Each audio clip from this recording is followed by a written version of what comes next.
Hello, winners. Welcome back to our literary club. It is time to begin part 3 in Night Gardener. I'm excited, but I'm sad because it's called The Departures, and that makes me think, well, lets me know that the book is almost over, and that's a bummer. But here we go. When we left, the Night Gardener was stopped, and Kip and Molly and Hester kept going. But we don't know what stopped him. Here we go. Part 3, Departures. They rode for what felt like hours. The sky above was limpid and black. It shone with pinprick stars that did little to light their path. Molly sat beside Hester holding her hand. The old woman's fingers were stiff and sticky with blood. She hardly moved, only sitting up occasionally to release a rattling cough. "You're all right," Molly whispered, stroking her hair. "You'll be all right." Hester swallowed. "I know enough to know that's not true." She smiled and then coughed again. Molly wiped fresh blood from the edges of her mouth. She tried not to let the old woman see the worry on her face. A bloody cough meant she was bleeding on the inside. The wagon rounded a narrow bend, turning away from the river and toward the village. "Stop the cart," Hester murmured, raising her hand. "We're taking you to the village," Molly said. "We'll find you a warm bed and a hot meal and—" Hester coughed. "You'll be hauling a corpse by the time you get there," she said. "This'll do." Molly rapped against the side of the wagon. "Pull over," she called. Kip nodded and steered to the side of the path. Molly watched as he grabbed his crutch and slid down from the bench, his face a picture of stony resolve. In the faint moonlight, he almost looked like Daw. Molly wondered when he had become so grown up. She gently lowered herself off the wagon. Her whole body was sore and bruised. It hurt to stand. She looked at the woods around her. They were in a small clearing where the path broke into 3 parts. "The crossroads," she said. "It's where we first met you." Hester propped herself up on one elbow, peering around. "So it is." Even now, even in pain, she had a coy glint in her eye. Molly and Kip helped the old woman off the back of the wagon. She was still wearing her pack of junk. It dangled from her shoulders, a mess of splinters and shards. In the moonlight, it was hard to tell where the pack ended and Hester's body began. "I'll find some firewood," Kip said. "There'll be plenty of time for that after, dearie." Hester grimaced, doubling over in pain. "Help me get this thing off," she said. Molly and Kip gingerly removed the pack from her shoulders and set it on the ground. Without it, the woman looked absurdly small. Hester stared at the pile of wreckage and gave a wry chuckle. "No need to search for firewood, Kip. You got all you need right here." She pulled her briar pipe from the pack. The stem dangled from the bowl and snapped off but for a few fibers. "So much for old friends," and she tossed the pipe back into the pile. Hester nodded at a rotting stump and limped towards it. Molly rushed to her side and helped her sit. "Thank you, love," she groaned, gripping Molly's hand tight. Molly knew she should have been angry at Hester. She should have yelled at her for ruining their trap.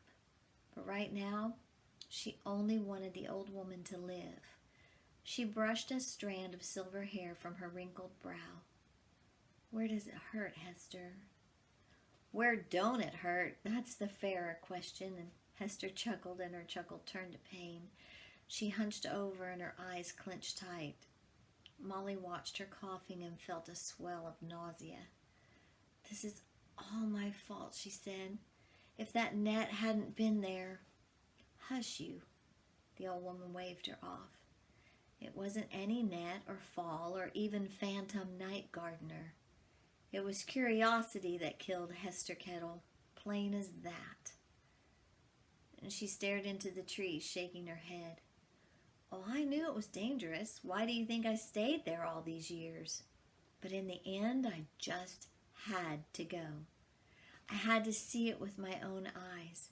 And I'll tell you right now, it was worth it. She gave a sort of vague smile, her eyes fixed on some invisible plane. What's a storyteller but someone who asks folks to believe in impossible things? And for one perfect moment, I saw something impossible. And that's enough for me. Kip had tied Galileo's reins to a branch and joined his sister and the old woman. But you didn't just go there to see the tree, he said, his voice tight. You wanted a piece of your own. You wanted a wish, same as everyone. Molly looked at him, dread rising. How do you know about wishes? Kip ignored her and turned back to Hester. So let's hear it. What's your big wish? Kip, not now, Molly said. He's fine, the old woman bobbed her head. It's foolish, really. Do you remember all those pretty things I said about Aesop and Aesop's fables? You called him the king of storytellers, Molly said. Hester nodded her fingers together. I suppose I wanted to be the queen. She peered up at the dark sky, her eyes bright. I wanted the world to remember me for the stories I told. Molly heard this and felt a pain within, for she knew what it was to see a story vanish even as she told it. You could just write them down, she said, make a book. A book? Hester laughed. Can you imagine it? Me, hunched over a little desk, quill in hand, putting down all those fancy scratches on paper. She shook her head. Truth is, I never learned my letters. Well, I can write for you, Molly said. I could teach you. We could start right now. The old woman shook her head. Afraid there's no time for that, or much else for the matter. She groaned, pulling herself to her feet. Though there is time for one last thing. She limped to her pack. Most folks don't value a good story, and they pay accordingly. But every once in a while, something a little more special comes my way. She plunged her arm right into the heart of the pack, feeling her way past pots and bird cages and lightning rods. Here it is, she said, standing up. Been carrying this for goodness knows how long. Don't think I'll get around to it now. And she handed Molly a small oilskin bundle wrapped tight with twine. Molly turned the package over in her hands. What is it? Something special. I've never had much use for it, not being the settling down type, but you two? I've a feeling it might be just what you're after. Molly started to unwrap the bundle, but the woman stopped her. There'll be plenty of time to open that later. She coughed into her fist. You can open it later once I depart. Molly looked up from the gift. She knew what the woman meant by depart. You're not going to die, Hester. Her voice was shaking. You're going to live and tell stories, and you're going to be the queen of stories, remember? She didn't know why, but she could not bear the thought of a world without Hester Kettle in it. The old woman patted Molly's hand. That's a heavy crown for this old brow. She turned back to her pack. Well, looky here. She lifted her hurdy-gurdy from the wreckage. 2 strings were broken and it had a giant hole in the body. She plucked one of the remaining strings, which obliged with a faint tone. Let it never be said that Hester Kettle wasn't a lucky woman. She slung the instrument over her shoulder. Much as it pains me, I must be moving on. Kip hopped to Molly's side. Where are you going? Hester took a deep breath, facing the black woods. It's time for old Hester to tell one more story. It's one I've been working on for a long time, maybe my whole life. Call it the last story. The phrase put a chill through Molly. What's it about? Apologies, love. And she sounded genuinely sorry. This one's for me and me alone. That's the way it goes with last stories. Molly wanted to tell her she could stay, but she knew the truth. There were some places you could only go alone. She blinked, her eyes burning with tears. I bet I'll get a real grand one. The old woman smiled kindly. It ends well enough.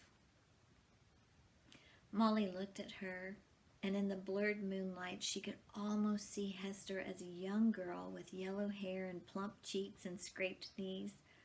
Molly would have liked being friends with such a person.